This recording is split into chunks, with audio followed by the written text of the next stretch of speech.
Hello, everyone, and welcome to December Beyond the Sea webinar. I'm Nancy Patterson. I'm one of the Outreach and Education Coordinators with the National Network of Libraries of Medicine Southeastern Atlantic region.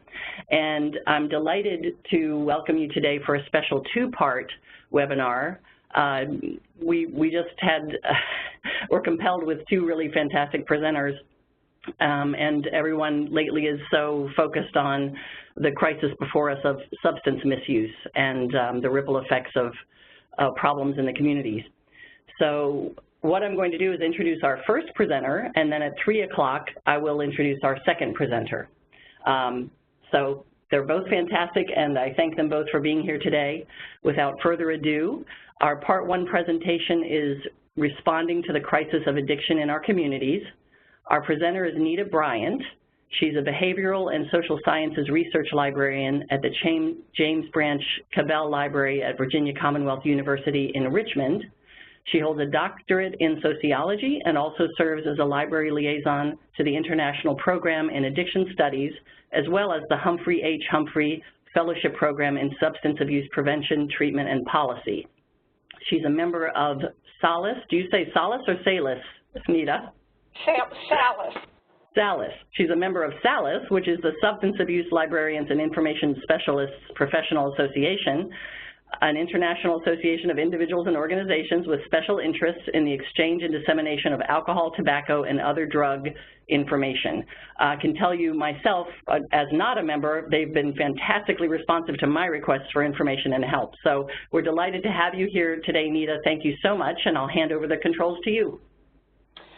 Okay, thank you very much. Now, getting to the PowerPoint. Oh, hopefully you can see it. Oh, there we go. All right, oh, there we go. Oh, good, good. Slightly hidden. Okay, well, good afternoon. I'm really glad to be here this afternoon because this is such a serious problem for everyone. So in this session, I'm going to be offering some suggestions for responding to the opioid crisis and other substance use disorders that plague our campuses and communities, and for many of us, our families.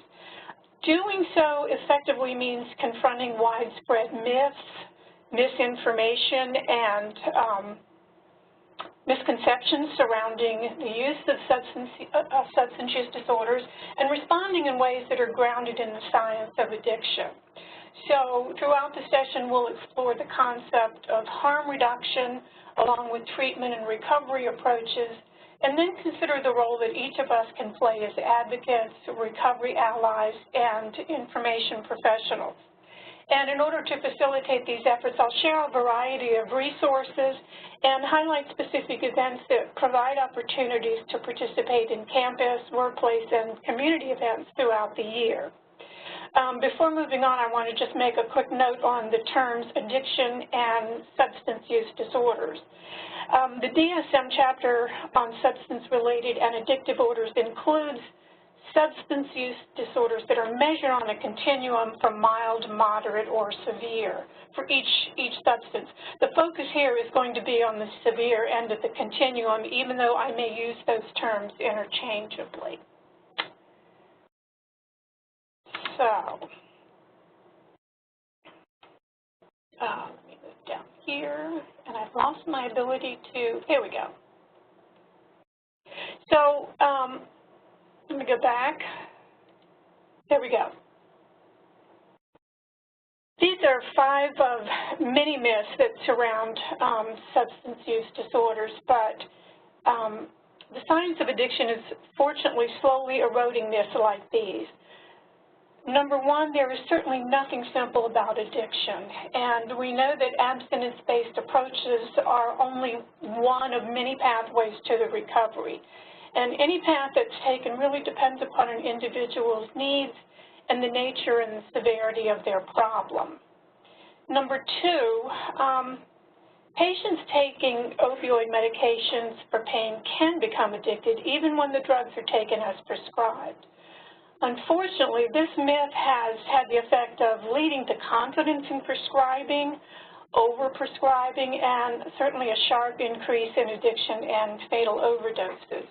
And despite recent changes in prescribing practices, the amount of opioids prescribed in 2015 remained approximately 3 times as high as it was in 1999. There is a great deal of regional variation, however.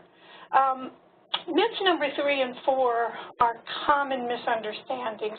They suggest that individuals with substance use disorders lack willpower or moral principles, and we'll unpack that a little bit more later on. Number 5, when prescribed and monitored properly, medication-assisted treatments like methadone or buprenorphine and naltrexone for patients with opioid addiction have proved effective in facilitating not only functional recovery, but reducing the risk of overdose and infectious disease transmission. I keep trying to page down. There we go. So the next, let me get back.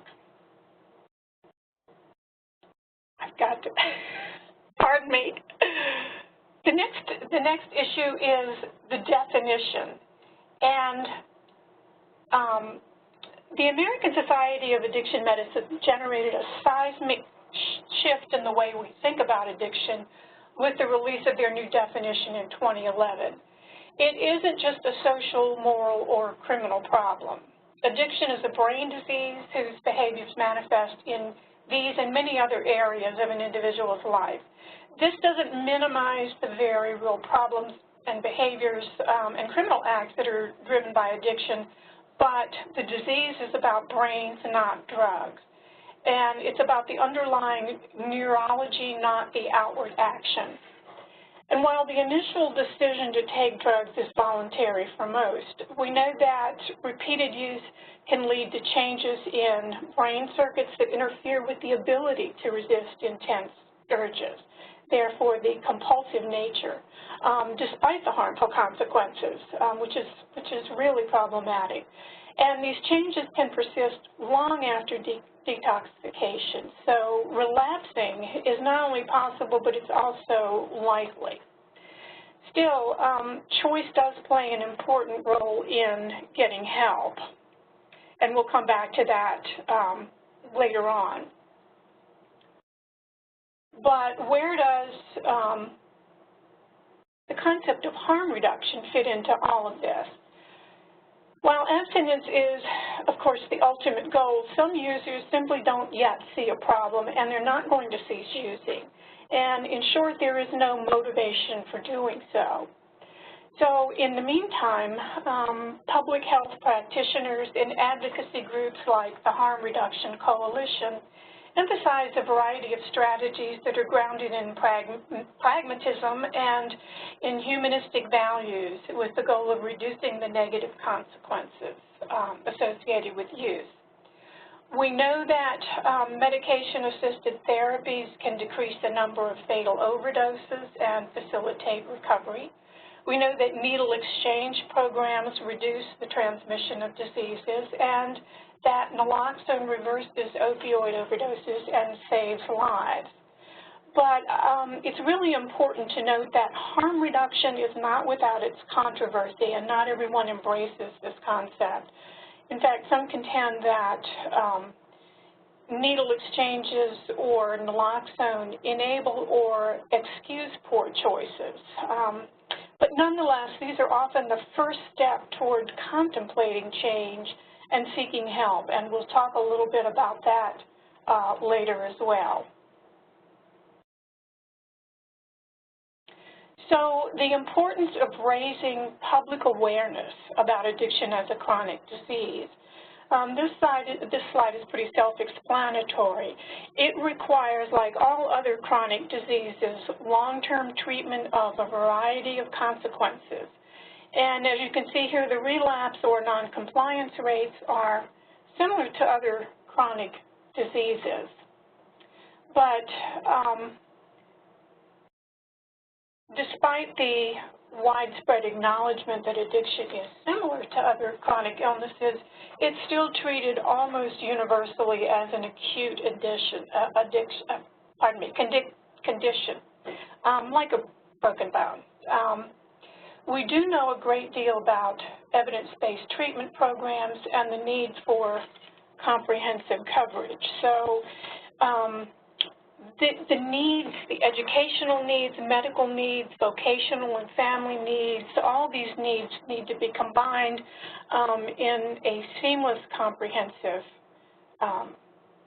treatment regimen. And so here is the problem-solution mismatch.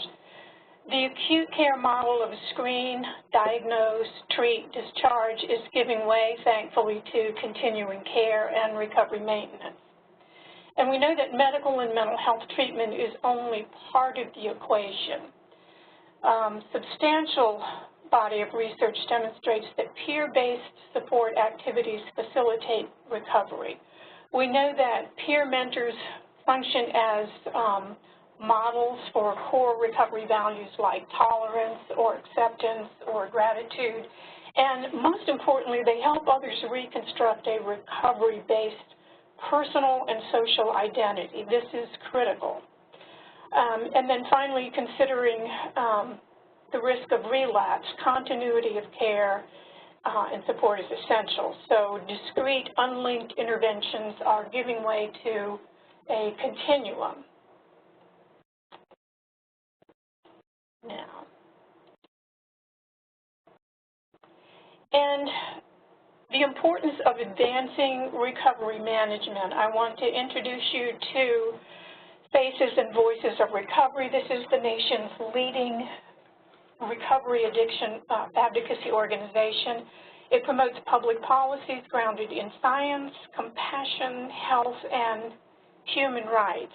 And I hope that you'll take an opportunity to take a look at this later on. But of particular note is their focus on sharing recovery stories. This really is in stark contrast to the anonymity of AA movements. And they really work hard to bring recovery out of the shadows and into the open. And so in addition to sharing recovery stories, they also share the family experience of survival and reconciliation. And this can really serve as a powerful check on the stigma and the perceived hopelessness that we often associate with substance use and addiction disorders. And the model has really become, the group has really become a model for numerous international recovery advocacy movements.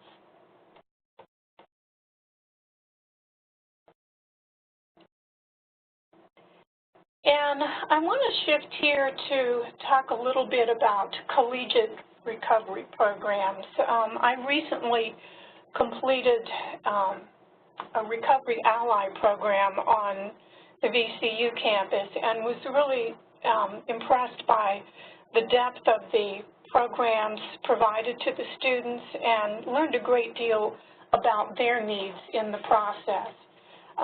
The recovery program began in 1977 at Brown University, but it has continued its growth, certainly reflecting the widespread availability of drugs and the fact that young adults are really the highest users of illicit drugs and prescription pain relievers. And so this just gives you another picture of why they remain such a high-risk group.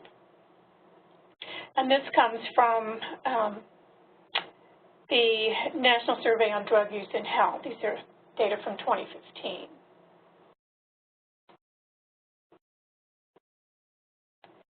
So what does it mean to become a recovery ally?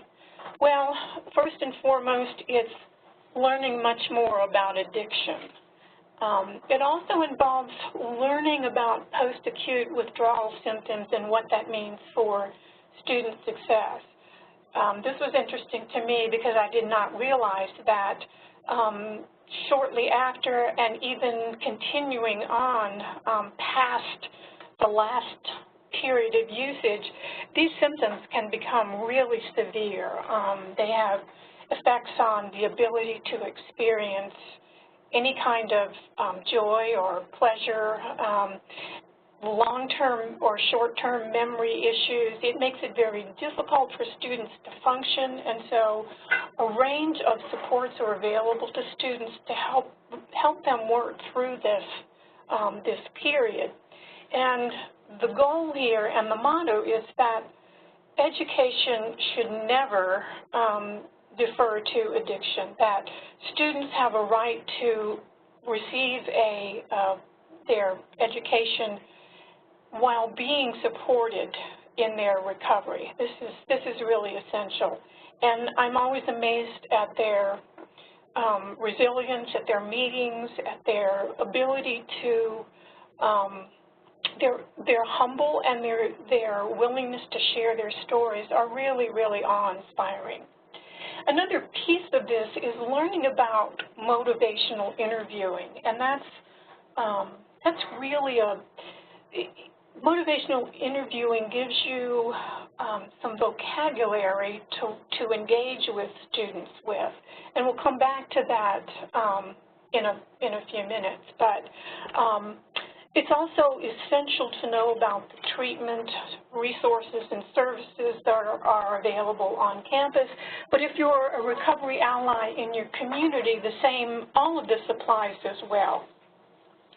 So another important consideration is that there are many, many paths to recovery, and the way that path is chosen depends upon not only the needs of the student, but the nature and severity of their problems.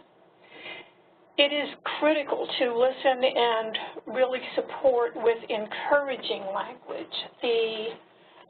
We spent a good portion of our training learning to avoid stigmatizing language. So instead of addicts, these are students who have substance use disorders. Instead of clean or dirty, those types of things that we just don't even think about when we're talking to someone who has these problems really make a big difference in terms of how they're treated. And in fact, several years ago, a researcher at Boston University conducted a research study among people who were healthcare professionals who were attending several conferences, and they provided them with two different scenarios. The only thing that was different about the scenarios was the language, and what they found was that the language influenced whether or not these professionals were willing to refer someone to treatment or how they were going to treat them. So language matters in more ways than we often understand. So again, we're going to go back to the importance of language when we talk about the various stages of change. But for us here on campus, the goal is to really just provide a safe space to listen, non-judgmental, and to provide a warm handoff to the right person on campus.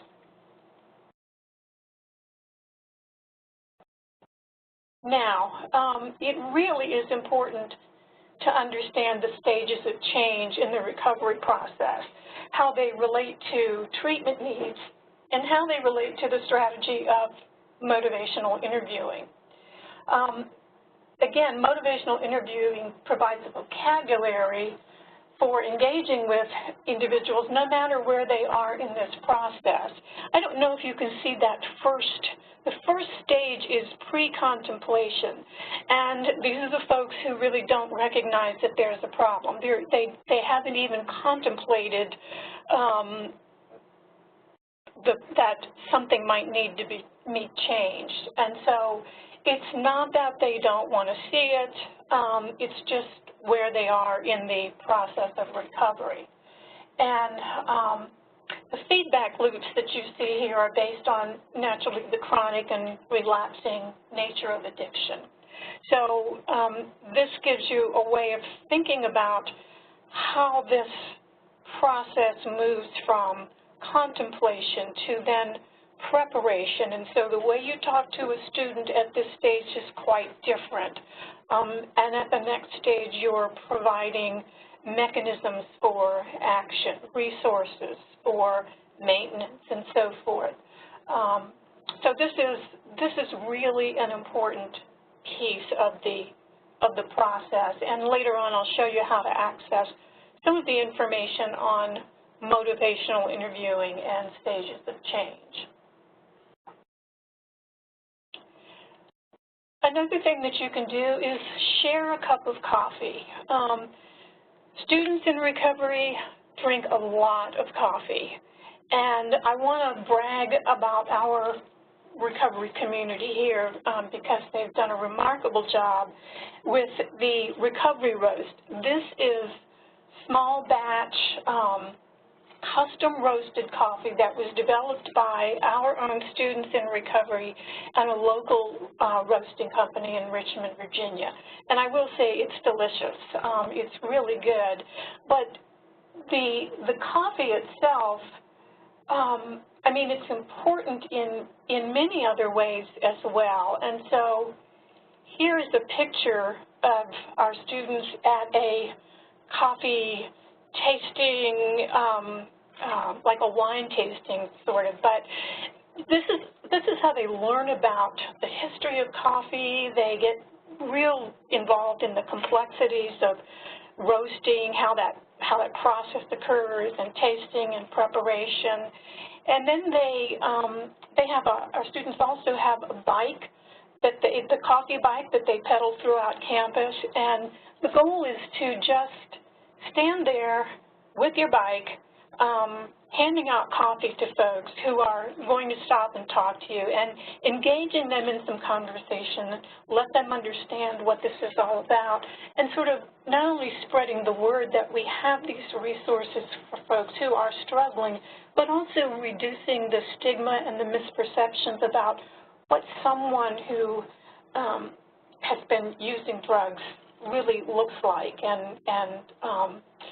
So it goes a long way in not only providing extra resources, but facilitating change in perceptions. So from the recovery program, the goal, from the Recovery Ally program, the goal, of course, is to share what you know and to confront the myths and the stigma that attached to addiction and recovery, and to share the diverse stories relating to substance use disorders. Again, our students, our RAMs in recovery, have have monthly meetings where they share their stories, and in many cases, faculty members will give their students their courses credit for coming to these and listening to the stories.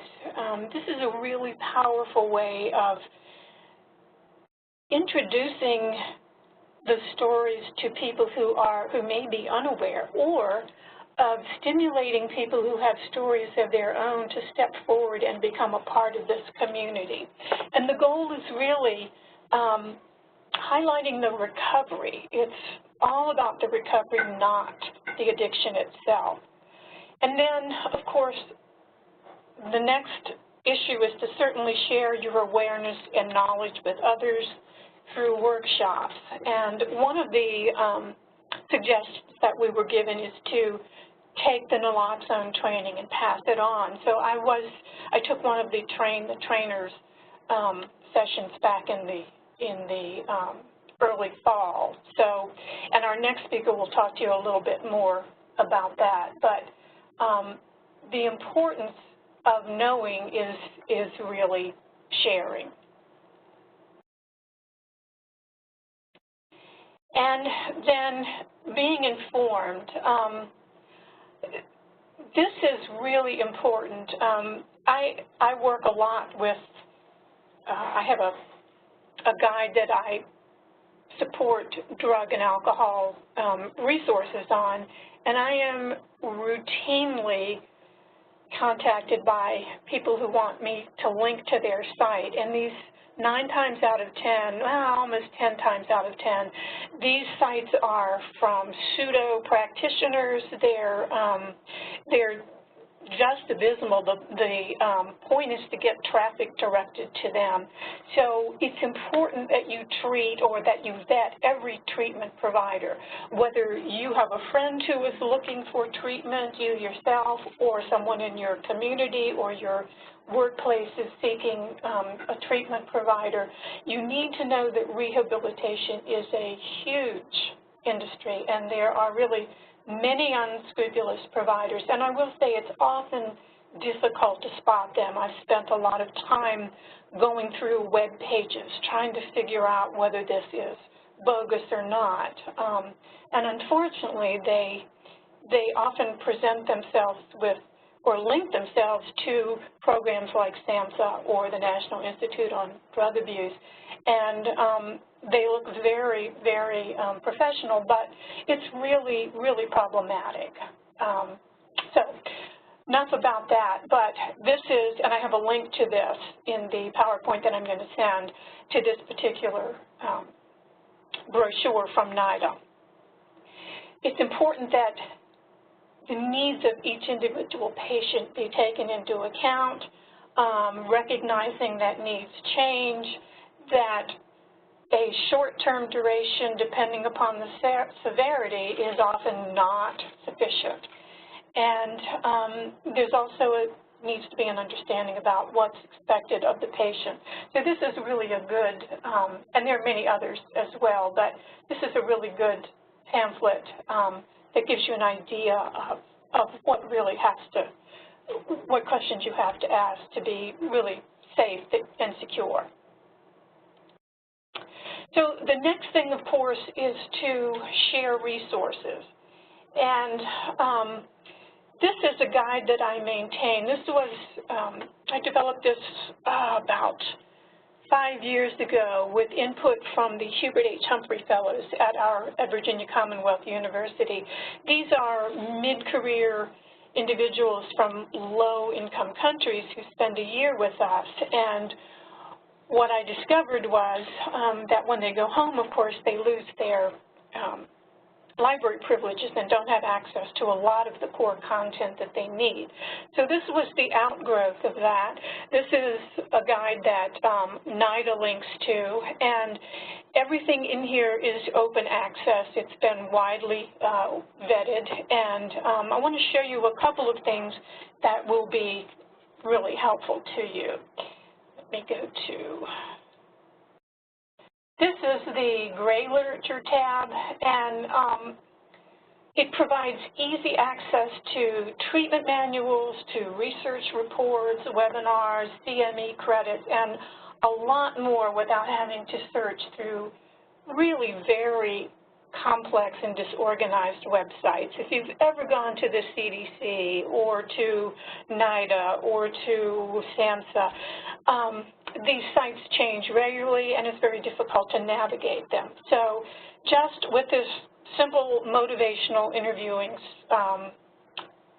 search, you can see that it turns up results from RAND, the CDC, and the ATTC networks, which are supported by NIDA, Addiction Technology Transfer Centers, you see, is what the acronym stands for. And let me go to the next. The Education and Training Guide tab has access to new resources. They're all located here on the left, and again, all of these are freely downloadable. And then access to tools from SAMHSA and NIDA and a whole range of other education and training resources. So, and the the agencies tab also has a nice list of the core agencies that serve treatment providers and agencies. So that's one resource. And then I want to mention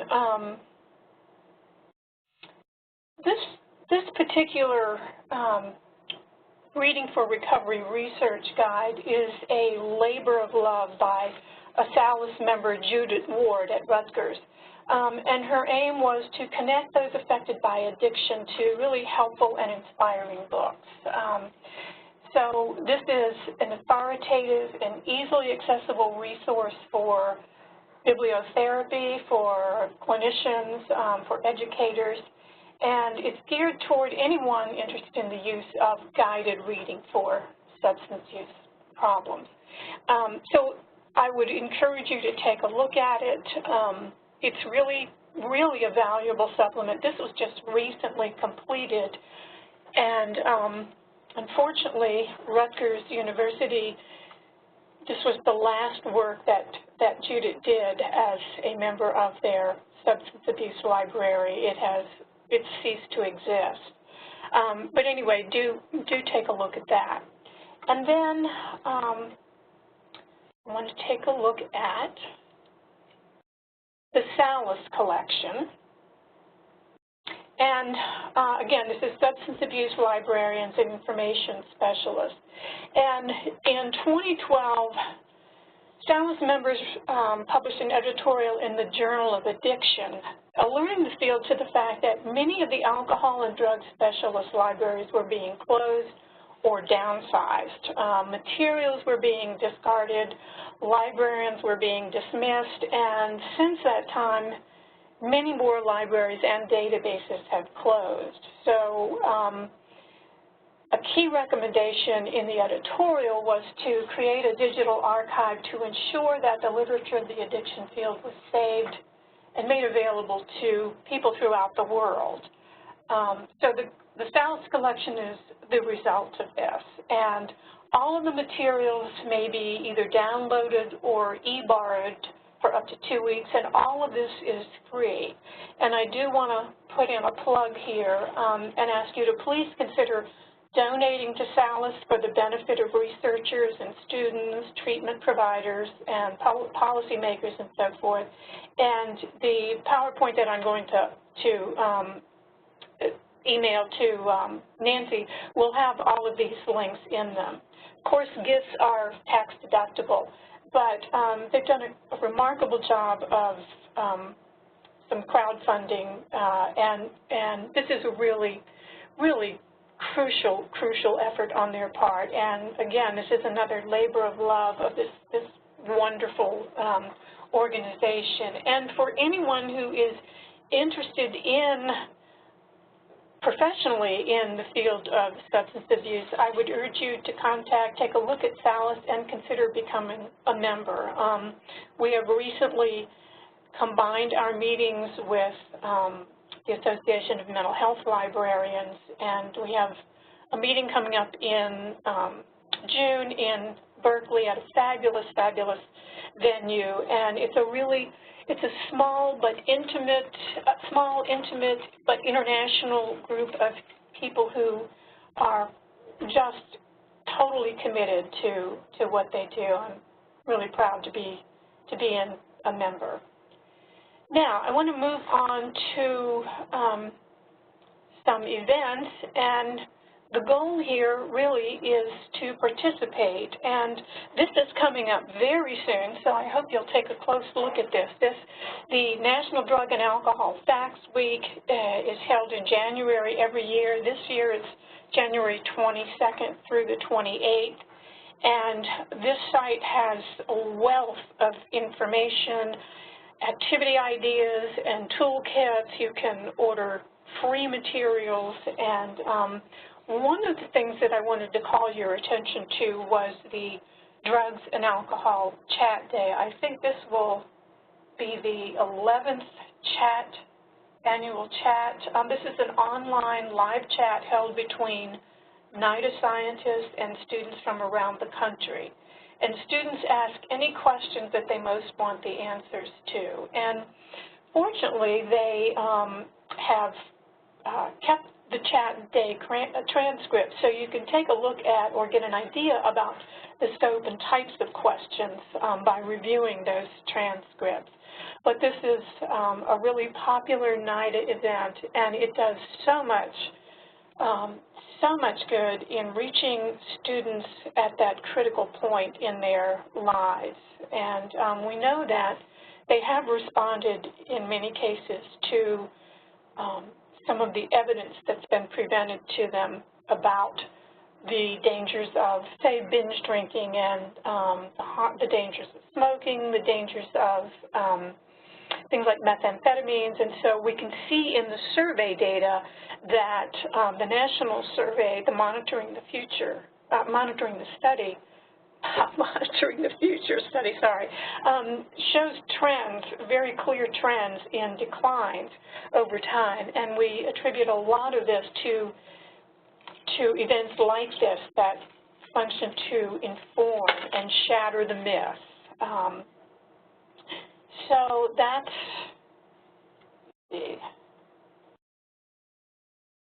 and so this is in January, and then every year during the third week of May, SAMHSA holds its National Prevention Week. According to the National Survey on Drug Use in Health, adolescents and full-time college students most often use substances for the first time during June or July. So this is a very timely event. They also provide all sorts of planning toolkits and promotional materials. There are webinars. There's a wealth of information disseminated during this week, and it's really an important adjunct to all of the other efforts of people who are involved in the prevention and treatment and recovery related to substance use disorders. And National Recovery Month. This is the national observance that's held every September. So in the same way we celebrate health improvements made by those who are managing other chronic diseases like hypertension or diabetes or asthma, Recovery Month really celebrates the gains made by those in recovery. And so literally tens of thousands of prevention, treatment, and recovery programs participate in this event and share stories with their neighbors and friends and colleagues, really to increase awareness and further a much-needed understanding about the diseases of mental health and substance use disorders. So the messages here are clearly prevention works, treatment is effective, and people can and do recover. And again, the remarkable thing about this, when you contrast it to the many, many years that alcoholism and other types of addictions were shrouded in anonymity and secrecy, this is part of that enormous paradigm shift in bringing this out into the open and celebrating the fact that recovery is possible and providing clear evidence to that effect. So, let's see, we're doing well on time. Okay, so I have time to open this up to any questions that you might have. I may not be able to answer them all, but I'll certainly give it a shot.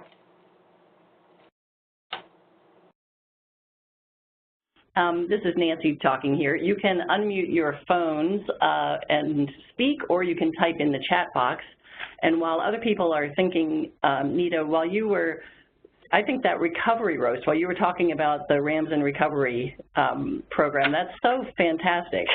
And it sounds fantastic. And I'm curious if is it meant to only stay ever with the students, which is great in and of itself, or has it ever included faculty or library staff or other people on campus? No, it includes everyone. In fact, recovery communities in the city of Richmond love Recovery Roast. I mean, this has become a model for other recovery campuses, and so there's a real, this has generated so much interest. I'm glad you asked about that, Nancy, because people really have latched on to this concept, and it's just beautifully thought out and executed, and I can't say enough about Tom Bernard, who was responsible for this. But yes, thank you for asking that. just think it makes so much sense, and that's fantastic that it includes everybody, because a student sees their professor and vice versa, and that does just demystify the entire thing. Sure. The other question I have, and please, anybody interrupt me if I'm talking. The other question I have that is just interesting for those of us that haven't worked closely with substance misuse and information related or resources is the shift of language from addiction, like an addict or someone who suffers from substance misuse disorder, or just talking about substance abuse, and that language. Can you talk some about the timeline of the change of language? Well, yes, although I don't have the exact date. The the American Society of Addiction, ASAM, I can't remember the name. Anyway, the addiction physicians came out with a statement several years ago about language and its importance, and the International Society of Addiction journal editors have all followed suit, encouraging those who are writing for publication to consider the language that they use. And I doubt that we'll be able to change the language completely. Even at Salus, we were debating the importance of changing from substance abuse librarians. How do you do that after you've had this name for many, many years? Right, that's right. But I think it does just bring to the fore the importance of thinking about the nature of the terms and how they're laden with all sorts of implicit assumptions about the nature of the person. So instead of someone being clean, I'll admit it took me a while, but these are people in recovery. And so once you adopt that language, it makes a lot of difference. And the recovery identity is very important. And so, we're all encouraged to adopt that term because it makes so much more sense. Does that answer your question? No, it's interesting to me, and especially with national initiatives now, or even regional and state ones, but a lot of states have identified the opioid crisis, in quotations, as a state of emergency in their state. Yes. And more of them, which I pay attention to my region, but I'm not sure that I'm in tune with the entire nation on it. But which has brought it all to the forefront, which is very, very good to have discussions like this and understanding, and have somebody like you explain things, and Shantae, who will be coming at 3. So we appreciate it so much. Is there anyone else who has a question for Nita? And again, I have the PowerPoint with all of the links in it that I can send to you, Nancy. And so you said you had a Dropbox that they can access? Yes, yeah, and if you send that to me, I'll throw that in the Dropbox before the end of the second presentation, so it'll be there. Okay, great. That works. Looks like perhaps we don't have any other questions, and what we'll do, I don't want to start Shantae early because we advertised as, or how do you feel, Shantae? I'm calling on you. It's your call. It doesn't matter. I think we'll wait till 3, since that's what we, okay, advertised as, because there may be people who are going to tune in at 3 to just catch 1 hour. So we'll take a little quiet time. People are welcome to leave and come back or stay in the room. I wish I could sing. I would serenade you all. But Nita, thank you so much for presenting for us today. And I think, and I hope everyone here will come for Shantae's part as well, because it's such an interesting span of information between our 2 presenters, and I think you'll love the whole picture that they paint, both of them, from their experience. Yeah, so thank you so much. Yeah, it's an important package. Thank you. Yeah. Thank you. And you know what? I actually do have one other question for you, personally. Yeah. I might as well ask. Um, the digitization project that Salis has done sounds so fantastic, but are there, most associations have, subgroups and committees and things. Can you give an idea of the different committees that are part of Salis, or if that even exists? I know it's a small group. Yes, and I don't know. I know some of the folks who are on we call it the DIGS project because it's too hard to say digitization. Yes. Anyway, there are a couple folks who are key resources in that area, and Andrea I can't remember Andrea's last name, that's all I ever call her, but I can send that information along to you. But I've also included the Salis website on the slide, so you can fantastic. Yes. to that website. I can check there, and I put the URL in the chat box for anyone who wants to check out Salis as well. Great, yes, okay. All right, well, thank you so much again, Nita. Really, really appreciate you presenting, and we will have a little quiet time until 3 o'clock. Okay, thank you, Nancy. All right, thank you. Bye-bye. Bye-bye.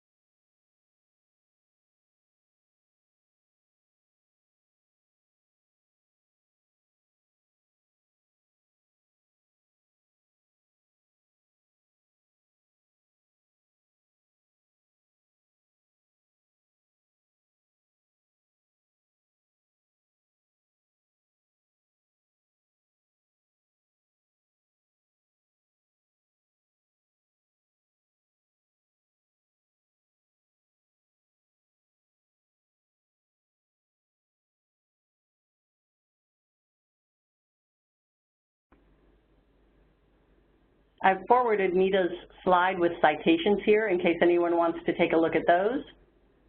That'll be our music while we wait.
Hello, everyone. It's Nancy Patterson here with the National Network of Libraries of Medicine Southeastern Atlantic region.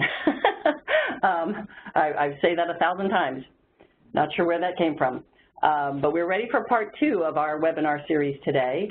I think you all were here originally, but for anyone that might have come in new, your phone is muted, but you can unmute at the end when Shantae takes questions.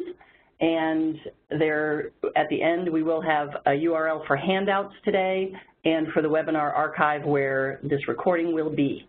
So without further ado, let me introduce our presenter. Shantae Hunt is the Opioid Misuse Prevention Coordinator and Overdose Response Program Coordinator at the Howard County Health Department, Bureau of Behavioral Health in Columbia, Maryland. I talked about you earlier today, Shantae, and I said her title is, it sounds like a superhero. Shantae is a Baltimore native with a 25-year career in the substance abuse treatment field. After earning her bachelor's degree in rehabilitation services, she started out as an addictions counselor and later became a certified associate counselor specialized in alcohol and drug counseling. She went on to earn her master's degree in organizational management, and after years of work in abstinence-based programs, such as the 12-step program we're all familiar with, she spent 8 years in medication-assisted treatment programs, and both experiences shaped her thinking, which I will leave it to her to share with you. Thank you so much for joining us, Shantae. It's all yours. Thank you so much. And before we start, I just definitely want to just give accolades to Nita, not that she needs them, but she did an awesome job with her presentation and defining addiction and harm reduction and all of the resources and events that she made us privy to. So I just wanted to thank her for that presentation. And before I actually get started, I just wanted to, start at the very beginning with this opioid epidemic and really just give you information and background on opioids. Even though many of us have heard the term, oftentimes there is a slight difference between an opiate and an opioid. And opioids are drugs that are synthetic, that are not from the natural substance that comes directly from the poppy plant, where opiates come directly from the poppy plant, from the opium that is produced, and we have then morphine and codeine. And these drugs generally started out growing in dry, warm climates in the southeast, in Mesopotamia, and in China. And today they are mainly in Colombia and in Mexico. And these drugs do an awesome job of managing our pain. That is basically what their purpose is for. In addition to that, they do suppress cough and treat opioid addiction as well. What I also want to just bring to your attention is, even though they help with these conditions, opioids have this feeling of euphoria that comes along with taking the drug, and oftentimes that can then lead people to addiction. Actually, morphine, which is actually named after Morpheus, the god of dreams, because these medicines tend to have an ability to kind of capture our minds and put us in a space of comfort that we want to achieve over and over again, which, as I stated earlier, can lead to addiction. These medicines last 3 to 24 hours in the body, and depending on what types they are, and we'll go into some of those very shortly. But the harm in these medicines, even though they do wonderful jobs for us medically, is that in excessive amounts, opioids can suppress a person's urge to breathe. And with that, of course, that will lead to the death and the epidemic that we are seeing today. These are common prescription opioids that many of us have taken if we've had any type of surgery, if we've had, earaches, backaches, arthritis. These are medicines that are prescribed quite often, which is oxycodone, hydrocodone, oxymorphone, and then hydromorphone. And again, many of them are semi-synthetic and made in a lab, but they still have the properties of the natural opioids, which help with our pain. Then there are other prescription opioids, which I mentioned, morphine originally. Morphine is 10 times more potent than opium, and it is actually used for severe pain relief. And then we have codeine on the other side, which is used for moderate pain or cough suppressant. And those are the more natural opioids. Now, at the bottom, you see methadone and buprenorphine. And these medications are actually pain relievers. They can be used as pain relievers, but they are more often used for opioid dependence. So what happens is they help the substance user to alleviate their withdrawal symptoms. So as a person is then stopping the use of an illegal substance, they would take methadone or buprenorphine in a treatment clinic under doctor supervision that would help to remove any joint pain, any nausea, any vomiting, any chills. And many people describe this as the flu times 10. And then the person is then able, once they're comfortable, to return to work, to return to school, to then go on to care for their families, and get back into life again. You know, many people are not able to do abstinence, which is just going cold turkey. That does not work for everyone. And, you know, those people with substance use disorder should have the freedom of choice to choose these two methods of treatment for themselves. But again, because of the stigma that comes with the disease of addiction, they are often shunned from making these options. Then we have your illegal opiates, heroin, of course, being one of the main ones. Is actually made from morphine. And these are all of the common street names for heroin. Back in 1874, actually the Bayer Company of Germany introduced heroin for medical use. They were not aware of the addictive potential of this medication. And by 1903, there were alarming rates of abuse of this drug. And by 1924, it was declared illegal by law. And as you see, there are different variations in the color of heroin. And more often, the darker the color, the more pure it is. If it's more white, that may indicate that the drug has been tainted by the drug supplier who wants to stretch their profit and therefore putting many contaminants in with the drug that oftentimes makes people just as sick as the drug itself. And here, this picture actually shows a lethal dose comparison. These are the drugs that we commonly hear of today: heroin, fentanyl, and then carfentanil. Fentanyl is a medication that is actually a very powerful opioid that is used for cancer patients or post-operative pain. And that drug can be actually 50 to 100 times more potent than morphine. And then you see carfentanil at the right side of the picture, which shows just a granule of this medication. And carfentanil actually is synthesized opioid. It is 10,000 times more powerful than morphine, and it is actually intended for large animal use. It is not intended for human consumption. However, recently this drug has infiltrated the drug supply as well and has caused many deaths across the nation. Fentanyl is the larger problem, more so than carfentanil. This drug has been coming over from China and from Mexico, and it's actually being pressed in look-alike drugs. And actually, as you see in the picture, granules can actually kill. And if we were to understand the epidemic and how we actually got where we are, you know, the amount of prescription opioids that are actually sold has quadrupled back in from 1999 up to 2010. And there was heavy marketing of prescription opioids by pharmaceutical companies. And prescribers were actually told that there was not a risk of addiction. However, that soon became clear that that was not the case. And actually, the deaths mirrored the prescriptions. So therefore, deaths also quadrupled as prescriptions quadrupled. And prescription opioid prescribing and dispensing, it quadrupled even though there was no sight that there was an increase in reported pain by patients. And just let me give you a little scenario, because what tends to happen is people transition from prescription opioids over to the cheaper street versions.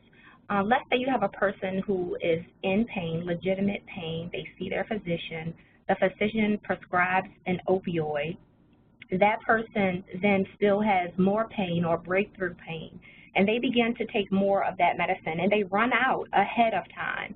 And with opioids, the prescription can only be filled in an allotted amount of time. So what does that person do? They're out of medicine, but they're in pain. So they begin to turn to family, to friends, to see who has these medications that they can then get for their condition. And oftentimes they end up going to the street then to find their supply. What happens is one pill in street value can be $80, where one bag of heroin is only $10. So there's a cost factor involved, which then a person who had a legitimate prescription then has transitioned to become a user of heroin. And I don't know if any of you have seen the movie Chasing the Dragon, Life of an Opiate Addict. It is actually a movie put out by the FBI and the DEA, and it shows different vignettes of folks that are substance use disorder, and they are using opioids, and it shows how their lives unravel and how they have been, you know, great students from good homes, even a corporate executive, and the struggle it takes actually in order to recover. So if you all have not seen that movie, I highly suggest that you take a look at it. It is on YouTube, and it is 50 minutes long.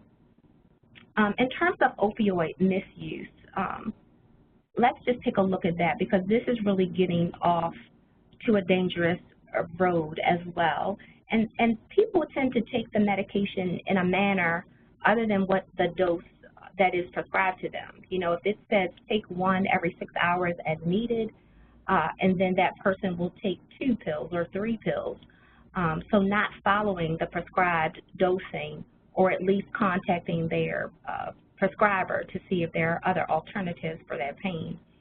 In addition to that, taking another person's prescription, even if it is for a legitimate medical complaint, usually prescriptions are set for that individual, and sometimes can be based on that person's health conditions, that person's weight.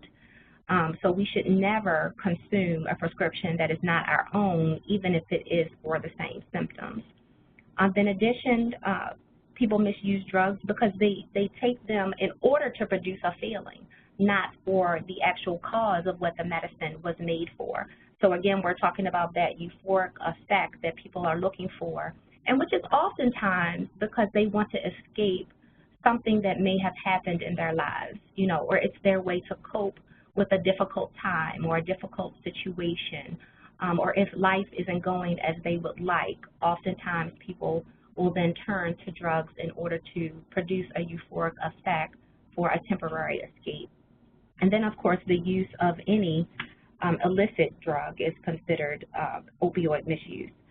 So misuse can then lead to both psychological and physical dependence, where the person is consumed with the thought of using over and over again and will use at any cost, even over a family.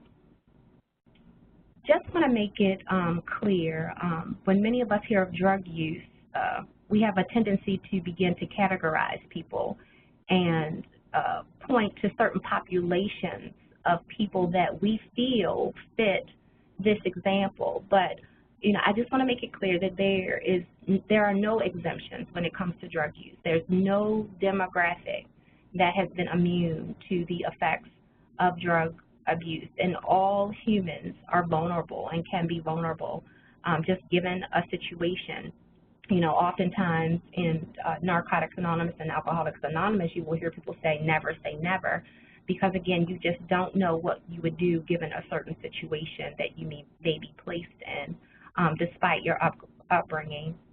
But it is, you know, age is exempt, gender, race, religion, sexual preference, and of course socioeconomic status. And just want to make you aware that actually the percentage of women actually who are facing opiate addiction is truly on the rise.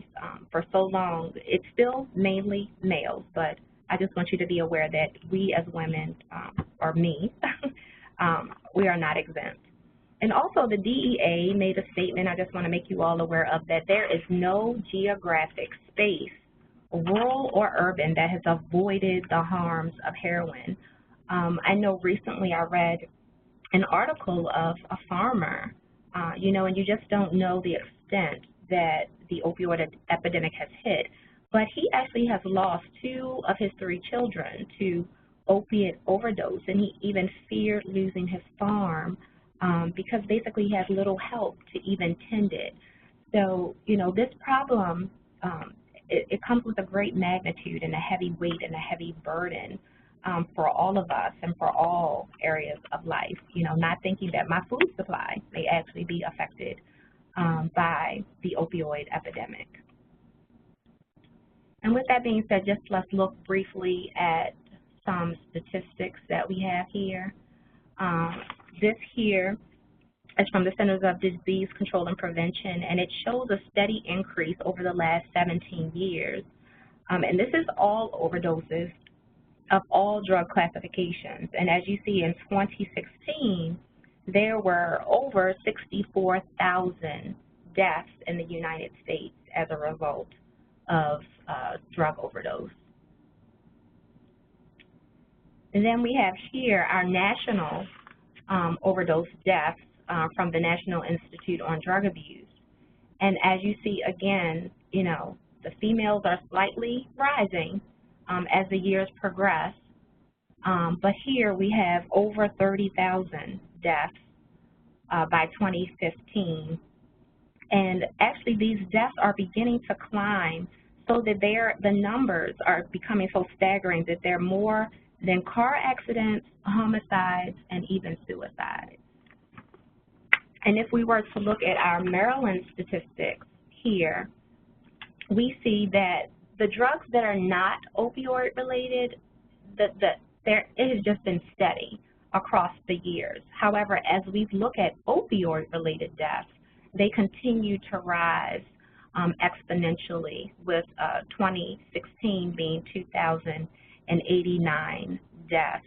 I know many of you may be aware, and if you are not, Governor Hogan declared a state of emergency here in Maryland, and he has required all jurisdictions to work with the Office of Emergency Management to form opioid intervention teams.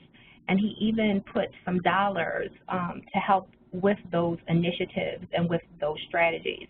So I know here in Howard County, we meet about every month, every 2 months, to go over our plans and what we intend to do. One of the first things we're going to do is help with our grassroots hotline in order to help get that implemented and you know, beefed up so that it can continue to help those with substance abuse and mental health conditions. Let's discuss the precursors of this situation. You know, how does somebody get to the point of abusing opioids or even having a substance use disorder? And SAMHSA goes over risk factors and protective factors of substance use disorder. And these risk factors that we have are associated with a higher likelihood of substance abuse. So if we have any of these factors in our lives, then what happens is our tendency and our movement towards substances in general is greater. Whereas if we have protective factors, they are associated with a lower likelihood of substance misuse, and they reduce the negative impact. You know, sometimes we have control over these factors in our lives, and sometimes we don't. You know, you don't have control over the fact if you're a kid and you may have a chaotic home, or you have ineffective parenting, or a lack of parent-child attachment, all of those things being risk factors. But you may have some control over your failing in school, or being able to cope with situations, or even your peer affiliation. So our job is to help work with youngsters to help them to have additional protective factors so that they will negate any substance use. But let's take a look at the risk factors actually for prescription drug and heroin use. And the first one being a history of mental health disorders, because oftentimes people who use drugs, they tend to self-medicate their mental health symptoms. That is the main reason that they are using substances, is because they do not have access to a counselor or appropriate therapy or appropriate psychotropic medications, or don't want to disclose their condition because of the stigma of it, so then they will turn to illegal and illicit drugs in order to calm their mental health symptoms. In addition to that, the early onset of tobacco and other drug use, many kids often model, of course, their parents when it comes to this. You know, if you have a parent who smokes, if you have a parent who uses drugs and alcohol, then oftentimes the likelihood that the child will follow suit is almost imminent. So we need to be careful of what behaviors we're modeling in front of children. Also, there's a genetic predisposition to addiction. However, we have to know that those genes will not, let's say, be awakened if we don't actually put the substance in our bodies. So it's important to tell children not to use. I know that may be difficult for many of them who are curious. It's just a natural part of childhood. But if they don't use, then that genetic predisposition doesn't have an ability to take over. Then children with adverse childhood experiences. So these are children who have been physically abused or sexually, mentally abused, have experienced divorce and separation. These children often come from stressful or traumatic home events, and these things correlate with health problems actually throughout their lives. So there is also like an intergenerational transmission of adverse child experiences, meaning if your parents have experienced them, the likelihood that the child will experience them goes up as well. And then those experiencing high levels of pain, oftentimes, again, it causes people to misuse drugs overall because they are in pain, and as I said earlier, they take more than needed. And then end up turning to illicit drugs. Then there are protective factors, and this is what we all want to make sure that we are showing children in our community, and that is giving them a greater perception of substance abuse risk. They need to be educated on the issue. A lot of people feel as though, you know, if I don't tell my child about it, they won't become involved, or they don't need to know that right now. They're too young. But generally, we do need to begin to have conversations with our kids about just being cautious. And you know, we remember the Mr. Yuck stickers when we were coming up about you just didn't touch certain things. You just didn't engage in certain things. So we just need to make sure that children are aware of that. Then a community norm against substance abuse. So if they need to hear and see messages about not using, if they have a strong neighborhood attachment, maybe with their community center or maybe with their community group or even libraries, just hearing and seeing messages that are against it will then help children to be more protected against substance abuse.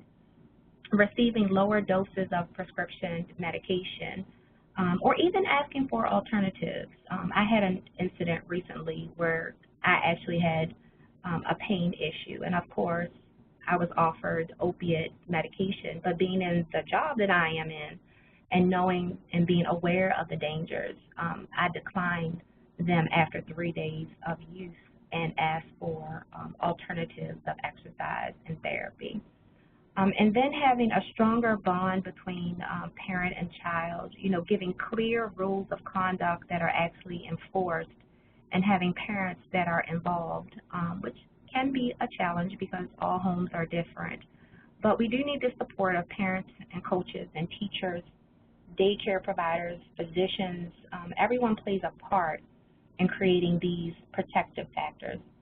And of course, the more protective factors a child has, the lower their propensity to actually use drugs overall. So I just wanted to give you an idea of what Howard County is doing with this effort. And we have the HC Drug Free, which is a nonprofit organization, and they help to promote safe medication storage and disposal. There are actually 4 disposal boxes around our county where residents can drop off prescription medication that is no longer needed at any time at the police stations around the county. In addition to that, there is a drug take-back day. DEA has a National Drug Take-Back Day, and we follow their schedule, which is usually twice per year, typically once in April and once in October. But it's just imperative that prescription medicines not sit in your medicine cabinet because that gives teens and friends, contractors, housekeepers, all easy access to your medicines, and you don't want that to happen. During our drug take-back days, even the last one we just had, we collected over 1,200 pounds of prescription medication. So these initiatives do help to raise awareness of proper storage and disposal, and again, helping to get these unneeded medications out of the home and out of harm's way. We are also in full swing of a media campaign. As you see on the left, one opioid overdose is too many.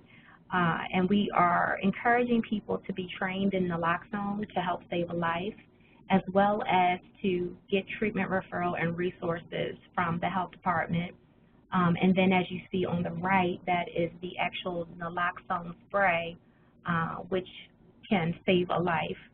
And we just need residents to know that, resources are available in their area. And on our website, we actually have a resource guide of all of the inpatient, outpatient treatments, the buprenorphine programs, medication-assisted programs. And they just need to be aware that this medicine, this life-saving medicine of naloxone or Narcan, as it's also known as, is available. And with that being said, the Overdose Response Program is actually a state program. It has a state curriculum that I teach from every month. And I do these trainings actually here at the Health Department and at the Wellness Center, which is over at the Howard County General Hospital. I also go out to organizations, community groups, anyone who will ask. And over the last few years, I've actually trained over 2,000 people in naloxone administration. And, just as people are trained in CPR, they need to know and even consider being trained in naloxone, because so often these overdoses are happening in stores that we go to, in restaurants, in gas stations, in hotels. And as a concerned citizen, we have the ability to save a life, and we should be trained. We want to recognize the signs of an overdose. And those signs quickly are just unconsciousness, unresponsiveness. The person is going to be gray and clammy to the touch. They may have shallow breathing or none at all. Their fingertips and lips may be blue, and they may have a loud snoring sound, which could potentially be their last breath. In addition to that, when you see these signs, you're going to try to stir the person to arouse them, and if they are unarousable, you will call 911 immediately, give naloxone, and then provide rescue breathing until help arrives. The prescription monitoring program is also another program that I try to oversee here in the county, and we're responsible for making physicians aware of the requirements of the law. And the law here in Maryland says that all prescribers, that means physicians, dentists, physician assistants, veterinarians, must register for the PDMP, and they were to do that by July 1 of this year. And then by July 1 of 2018, they are actually supposed to use the PDMP on a regular basis. So with this system, the prescribers can see before they prescribe an opioid medication or another controlled dangerous substance, if the patient actually has other prescriptions for controlled dangerous substances, and therefore they can then modify their prescription that they were going to provide or even deny a prescription altogether. So this reduces the abuses that patients can attempt to have with their prescriptions, and it also reduces doctor shopping, because sometimes patients will go to one side of town and get a prescription and then go to the other to see another doctor. So this system, the Prescription Drug Monitoring Program, helps to thwart all of that and keep patients safe. And let's talk about community action. And that is, what can the community do to help and assist? And basically it's becoming informed. So by identifying what drug problems are actually, in your area, becoming aware of the drugs of choice in your area. And there is a Maryland Public Opinion Survey, which is what that MPOS stands for. It is put out by the Behavioral Health Administration and the University of Maryland School of Pharmacy. And it goes over the ease of getting drugs from physicians or family members and friends, the ages a person started to use opioids, and it tracks that. In addition to the YRBS, which is the Youth Risk Behavior Survey, which is put out by the CDC, and that shows the prevalence of drug use among adolescents, and it shows any parental monitoring of their use.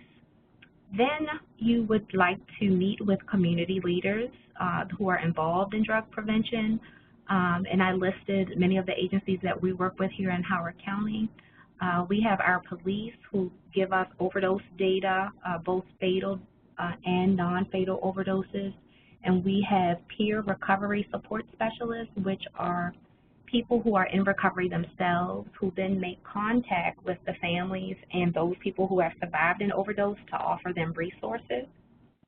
Then we have fire and rescue, which gives us overdose incidences that may be related to even all health complications. The health department, of course, we monitor the entire system of substance abuse in our area. So we have what's called a local addiction authority, and we make sure that there is enough treatment in our community, enough providers for those who need it. And we are now looking at ways to bring more providers and more treatment centers into our area. And then there are corrections.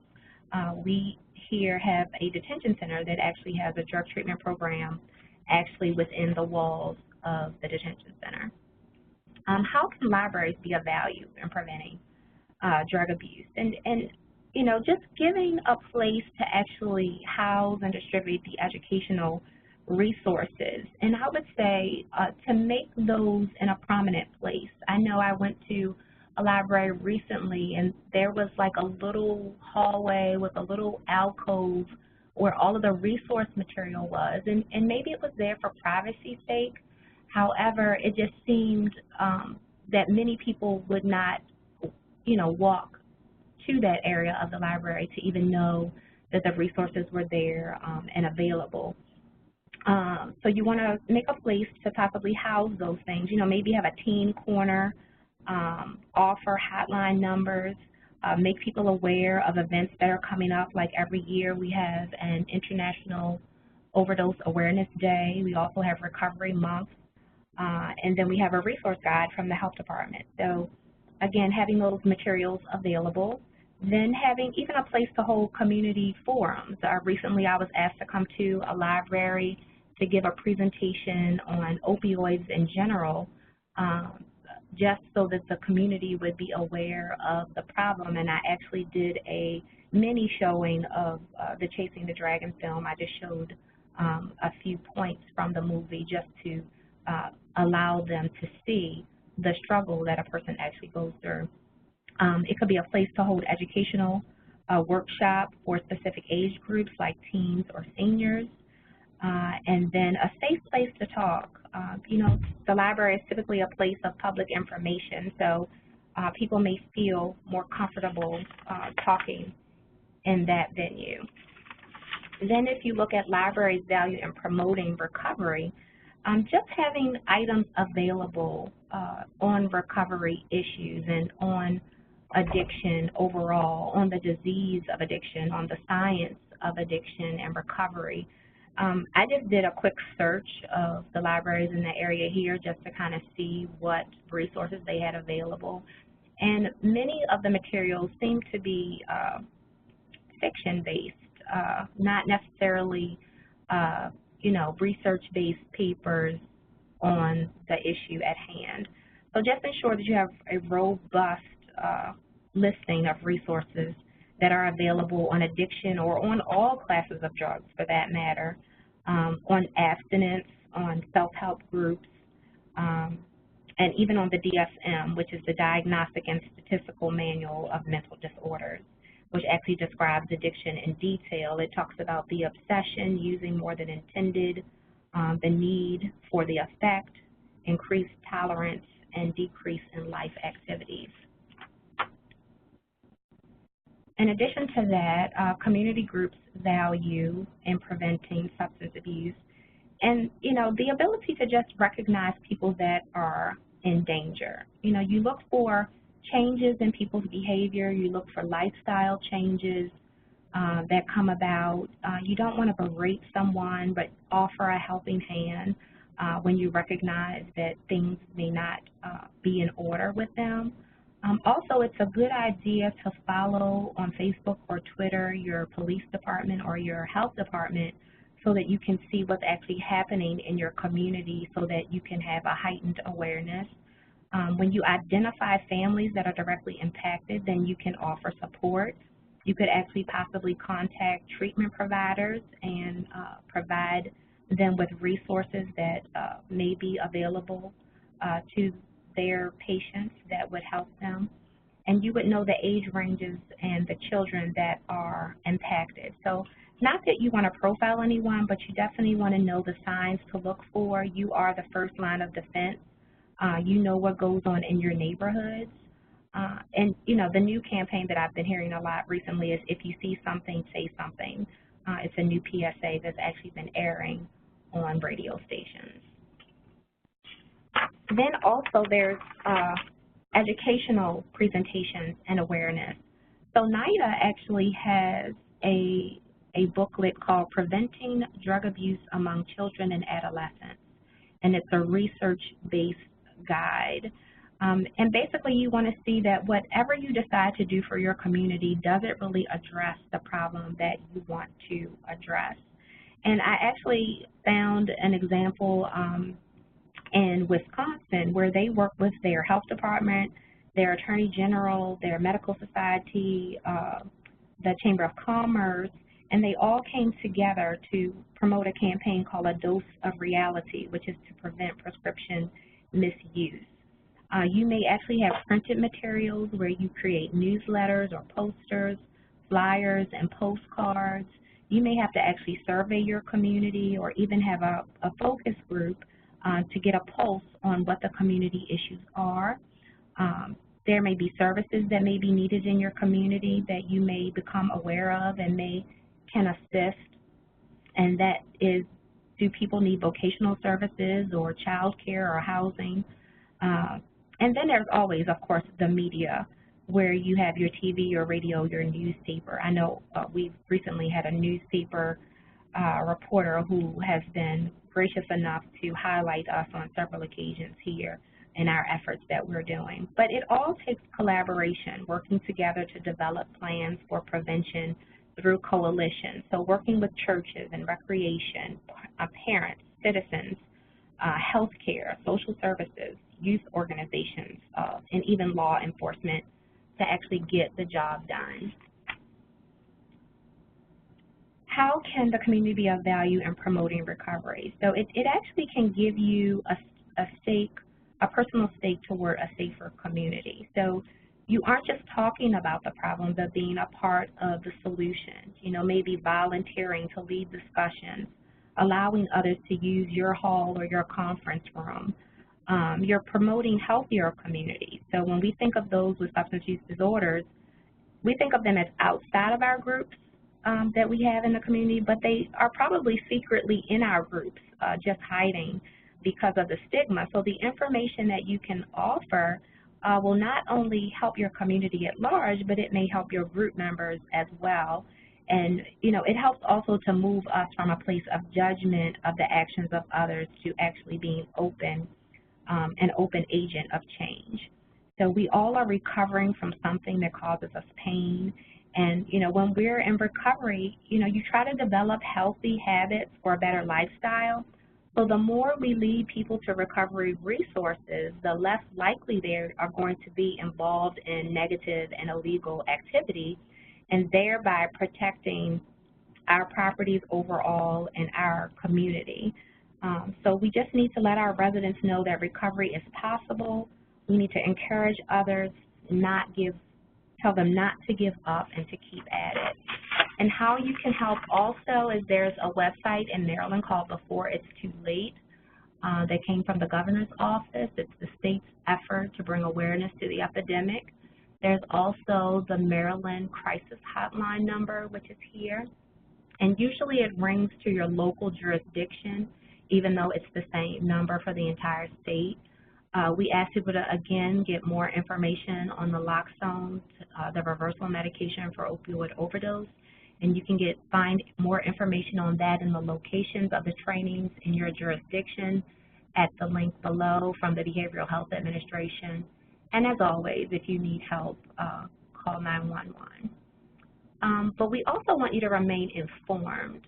Many areas have what's called a local health improvement coalition. We have one here where we have many organizations and businesses in the community who come together to improve health in various areas, whether that be suicide or whether that be healthy weight or whether that be substance abuse. There's also organizations called recovery-oriented systems of care in many states, and that again comes down from the federal government. And these are, again, organizations that come together to formulate strategies and put plans in place in their local areas to promote recovery. There are other jurisdictions that I know of that are doing wonderful things, like having recovery over dinner, where they have speakers come in and offer the community dinner. People talk about their story of recovery and how they made it through. And then there are local behavioral health coalitions as well. Here we have our alcohol and drug abuse board, and people from the public are welcome to come and hear what we're doing. And I always ask people to, again, become a follower of your local government agencies on social media through Facebook and Twitter to stay informed. And with that, I'll ask if there are any questions. Someone said, repeat the name of the movie. It is Facing the Dragon, Life of an Opiate Addict, and it's put out by the FDA and the FBI, excuse me, and the DEA. I went ahead and pasted. This is Nancy. I pasted the link there, and I realized I made a little error in my second one, that it's not just substances; it's specifically opioids. The second documentary. Yeah. Yeah. So for anybody who's interested. One thing I just want to make you aware of is that there are two versions of the Chasing the Dragon film. If you are averse to profanity, there is an edited version as well. Oh, good to know. Thank you. But it sounds like gritty truth, you know? Yeah, it is. Yeah. So while other people are thinking, and if you have a question, feel free to unmute your phone and ask, or you can type it in the chat box. But I have a question for you, Shante, in terms of, I have a few questions actually. You have increased the number of teachings threefold, I think, since you began doing what you do in Howard County. So thank you for that. I live there. But how do you measure your success? Like, information's power. You've got a group of librarians here, and we all agree, of course. But how do you have an idea of your impact? Because obviously, if you prevent someone, you have no idea. You know, that's hard to gauge. So how do you evaluate what you do? It is really difficult to gauge because as we're putting out so many initiatives, we still see numbers going up. And that is oftentimes disheartening because you're trying to get the message out. We have banners at the mall, you know, we have banners on buses, and we're just trying to make the community aware that this is here in our county. And it's very difficult to gauge what's happening because truthfully in an epidemic, it may take 5 to 10 years to see a change. Because what you're looking at is the younger folk are, you know, there are people that are already in the system that are using drugs, but then there are young people that we're trying to prevent from moving into it and trying to get the message so that they will not fall prey to these things. Right. So it's very difficult to really see the overall impact. When we see the numbers staying steady, that makes us feel a little more comfortable than if they're on the rise. And we do have some months where they stay pretty low or average, but then we have others that just make us say we have so much more work to do. Yeah. We do outreach for boosting people's health literacy for general health topics, but it's always hard because information's good, you know, but how do you tell if they ever use it, you know? So it's the same kind of thing. It is. I see that you have a comment from Diana that you've got another gig proposed. So, I do?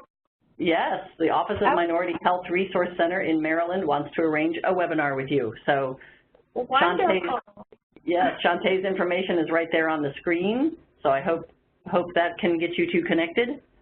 Yes. Oh, I put it on it's on the last one as well. Okay. Thank you, Diana.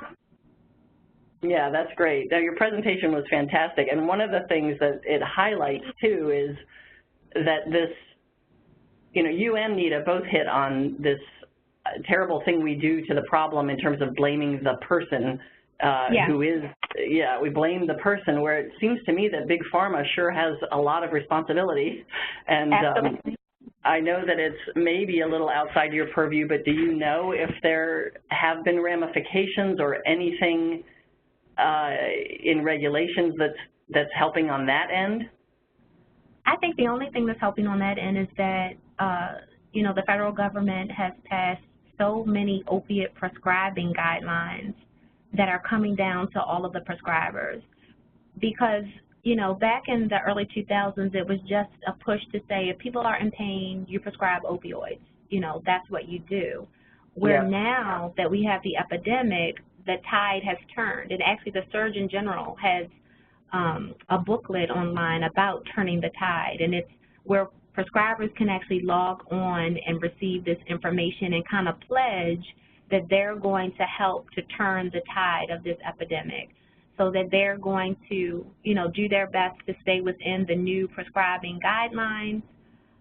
But in terms of, you know, any sanctions or anything involved, I don't see that anywhere in any regulations or laws at the moment. But at least they want physicians and all prescribers to be aware of what the expectation is. Yeah, that's fantastic, and I wasn't familiar with that resource, so I will definitely look at that. You've given us wonderful resources. You have lots of thank yous in the box. Thank you. I appreciate the time, and I thank you so much, Nancy, for inviting me. I thank you. Oh, thank you, and I'm so delighted that you could come, and it's really fantastic information. I'm not surprised you got another gig. If no one else has a question, I just want to tell you a couple of things. Let me just make sure if there are questions or comments. All right, speak up if you like, but I'm going to continue just to tell you. The slides, yes, the next slide that I forward to will have a link for you where you can get a copy of the slides. That was a question in the chat box. I do want to tell you all that in February 1st from 2 to 3, we're having another Beyond the Sea webinar. The speaker is Ione Damasco from the University of Dayton, and her twist on diversity and librarianship, which we see that topic a lot and it's important and wonderful, but her twist sounds really intriguing to me, which is what we don't talk about when we talk about diversity and librarianship. So I think that'll be a really interesting Beyond the Sea. Hope you'll join us for that one. And here's the contact information for both Nita and Shantae. The MLA-CE certificate is there at the bottom left for anybody who wants to get the CE for that. You do a little survey and you can print your certificate. The webinar recording will be at that URL on the lower right within a week, week and a half. And the PowerPoint download is at the very bottom in the blue. So you should be able to access that from Dropbox. So thank you all again for coming. Please spread the word. People are welcome to watch the recording. And Shantae, I can't thank you enough. I have a feeling I'm going to be bugging you again. No problem at all. Be warned. Thank you. Thank you so much, and thank you all for coming. Happy holidays to everyone. You too. Bye-bye. Bye-bye.